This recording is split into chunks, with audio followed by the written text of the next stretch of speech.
విద్యార్థి రోజుల జ్ఞాపకం వస్తాయి.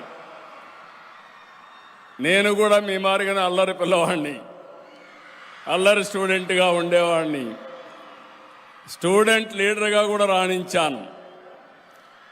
1978లో ఆ రోజు నా క్యారియర్ నేను డిసైడ్ చేసుకోవాలన్నప్పుడు మా టీచర్లు కానీ మా స్నేహితులు కానీ కొన్ని సూచనలు ఇచ్చారు.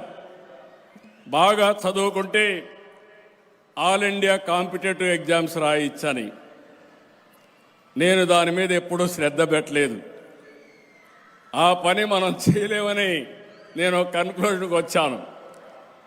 మా వైస్ ఛాన్సలర్ ఒకరోజు నన్ను పిలిచి, నువ్వు యాక్సెప్ట్ చేస్తే నిన్ను ఫ్యాకల్టీ మెంబర్గా తీసుకుంటాను, యూనివర్సిటీ అంటే బెస్ట్ ఉద్యోగం అన్నాడు. గ్యారంటీ, టీచ్ చేసే పని కూడా ఉండదు, 2 గంటలే టీచింగ్ ఉంటుంది, మిగిలిన టైం అంతా రీసెర్చ్ ఉంటుంది. నేను ఒకే మాట చెప్పాను, నేను ఎమ్మెల్యేగా పోటీ చేయాలని నిర్ణయం చేసుకున్నాను. ఈ క్యాంపస్ నుంచే పోటీ చేస్తున్నాను.